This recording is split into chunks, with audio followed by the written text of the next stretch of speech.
Guys आप लोग ये जानकर हैरान रह जाएंगे कि एप्पल के आईफोन 12 128 जीबी की कीमत इंडिया में 80,000 रुपए है, जबकि उसकी रियल प्रोडक्शन कॉस्ट मात्र 30,000 रुपए ही है। मजे की बात यह है कि यही फोन यूएस में 58,000 रुपयों में बिक रहा है। पर सवाल यह है कि 30,000 रुपए की प्रोडक्शन कॉस्ट वाला फोन आखिर इंडिया में 80,000 रुपए का यानी कि इतना महंगा क्यों बिकता है, चलिए जानते हैं। सबसे पहली बात तो यह है कि एप्पल खुद अपने प्रोडक्ट्स पे 50% तक की प्रॉफिट मार्जिन रखता है, यानी कि अगर किसी आईफोन की कीमत यूएस में 60,000 रुपए होगी तो 30,000 रुपए उसकी कॉस्ट होगी और 30,000 रुपए एप्पल का प्रॉफिट मार्जिन होगा।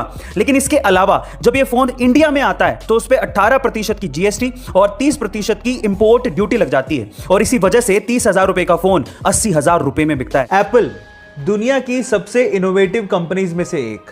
स्टीव जॉब की इस कंपनी के लोगो डिजाइन करने वाले से जब ये पूछा गया कि तुमने इसका लोगो डिजाइन कैसे किया, तो उसकी स्टोरी सुन के आप लोग भी हैरान रह जाओगे। उसने कहा कि लोगो डिजाइन करने के लिए उसने एक एप्पल का बास्केट मंगवाया और उसे आइडिया लेके लोगो डिजाइन कर रहा था, लेकिन कुछ अच्छा लोगो मिल ही नहीं पा रहा था। थक हार के उसने एप्पल का एक बाइट लिया और जब उसे ध्यान से देखा तो उसे पन्ने पर ड्रॉ कर दिया। जब उसे पन्ने पर ड्रॉ किया तो उसने सोचा कि ये आइडिया बहुत ही खूबसूरत लग रहा है। क्यों? क्योंकि कंप्यूटर में एक टर्म होती है बाइट, जो कि एप्पल की बाइट से थोड़ा बहुत मैच करती है। तो उसने सोचा कि इससे अच्छा आइडिया और क्या हो सकता है। एप्पल कंपनी का नाम सिर्फ उनके प्रोडक्ट की क्वालिटी के लिए ही नहीं बल्कि एप्पल कंपनी की सोच की वजह से भी है। कैसे? मैं आपको एक एग्जांपल देता हूं। एक्चुअली एक बार क्या हुआ कि एप्पल कंपनी के आईफोन 11 की एक मोबाइल के बैक साइड में एप्पल का लोगो मिसप्रिंट हो गया। अब एप्पल कंपनी वाले चाहते तो इस फोन को फेंक सकते थे यह कह के कि ये तो एक मैन्युफैक्चरिंग डिफेक्ट है, इसे कौन खरीदेगा। लेकिन उन्होंने कहा कि ये एरर एक बड़ी ही यूनिक और ओड एरर है।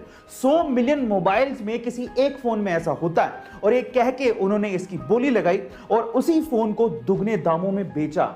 गाइस, इसका मतलब यह है कि उन्होंने मिस्टेक नहीं मानी बल्कि उसी मिस्टेक को यूनिक कह के उस मोबाइल को बेचा। गाइस, क्या आपको पता है कि इंडिया में ऑन एन एवरेज एक बंदा एक महीने में 30,000 रुपया कमाता है। वहीं अगर हम बात करें यूएस की तो वहां पर एक बंदा ऑन एन एवरेज एक महीने में $3600 कमाता है। अब कमाई के इस फर्क को समझने के लिए एक बहुत बढ़िया एग्जांपल देता हूं। मान लीजिए कि इंडिया में अगर कोई बंदा आईफोन 13 खरीदना चाहे और अगर वो ऑन एन एवरेज एक महीने में 30,000 रुपया कमा रहा है तो उसे आईफोन 13 खरीदने में 3 महीने की कमाई लगेगी। वहीं अगर कोई बंदा यूएस में आईफोन 13 खरीदना चाहता हो और अगर वहां पे वो $3600 पर मंथ कमा रहा हो तो उसे सिर्फ 8 या 9 दिन ही काम करना पड़ेगा। गाइस, ये फर्क है और इसी वजह से लोग यूएस जाना चाहते हैं। आपको ये अमेजिंग फैक्ट जान के कैसा लगा कमेंट सेक्शन में जरूर लिखेगा। एलोन मस्क जो कि रिसेंटली ही अमीर लोगों की सूची में नंबर 1 पर आ गए थे, उसकी वजह आप जानते हैं? उसकी वजह है टेस्ला कंपनी और उसके बढ़ते हुए शेयर प्राइसेस। लेकिन क्या आपको पता है कि एलोन मस्क ने एक बार ट्वीट करते हुए लिखा था कि जब टेस्ला कंपनी के बुरे दिन चल रहे थे तब एलोन चाहते थे कि एप्पल कंपनी टेस्ला को एक्वायर कर ले, लेकिन एप्पल कंपनी के सीईओ टिम कुक ने एलोन मस्क से मिलने तक से मना कर दिया था और आज टेस्ला कंपनी दुनिया की मोस्ट वैल्यूएबल कार कंपनी है, जिसकी वजह से एलोन मस्क दुनिया के सबसे अमीर लोगों की सूची में इतने ऊपर पहुंच गए हैं। गाइस, समय का पहिया है, एक बार जरूर घूमता है, ये सबको ध्यान रखना चाहिए। गाइस, क्या आपको पता है कि गूगल 12वां सर्च इंजन था? इससे पहले 11 सर्च इंजन आए और चले गए, लेकिन आज भी गूगल का ही नाम है। इसी तरह से आईपैड भी 12वां टैबलेट था। फेसबुक 10वीं सोशल नेटवर्किंग साइट थी। टेस्ला वो पहली कंपनी नहीं थी जिसने इलेक्ट्रिक कार बनाई और अमेज़न भी वो पहली कंपनी नहीं थी जिसने ऑनलाइन बेचना शुरू किया। इससे पहले बहुत लोग आए और चले गए, लेकिन आज इन्हीं का ही नाम है।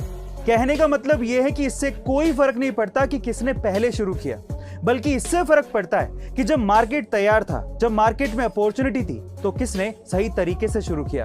एप्पल कंपनी की वर्थ आज $2 ट्रिलियन से भी ज्यादा है और ये दुनिया की सबसे मूल्यवान कंपनियों में से एक है। पर सवाल ये उठता है कि एप्पल कंपनी आखिरकार यहां तक पहुंची कैसे? चलिए आज मैं आपको बताता हूं। जब स्टीव जॉब्स ने एप्पल कंपनी की शुरुआत की थी तो वे सिर्फ ऐसा प्रोडक्ट बनाना चाहते थे जैसा वो सोचते थे। वो एक फ्यूचरिस्टिक थिंकर थे। वो कस्टमर के बारे में नहीं सोचते थे कि कस्टमर उनका प्रोडक्ट खरीदेगा या नहीं खरीदेगा।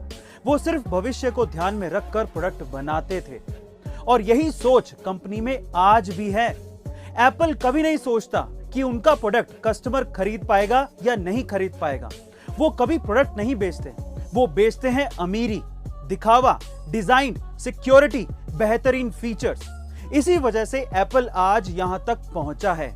गाइस, आपका एप्पल के प्रोडक्ट्स के बारे में क्या ख्याल है कमेंट सेक्शन में जरूर लिखेगा और ऐसे अमेजिंग वीडियोस के लिए शेयर, सब्सक्राइब एंड लाइक। मिलते हैं अगली वीडियो में।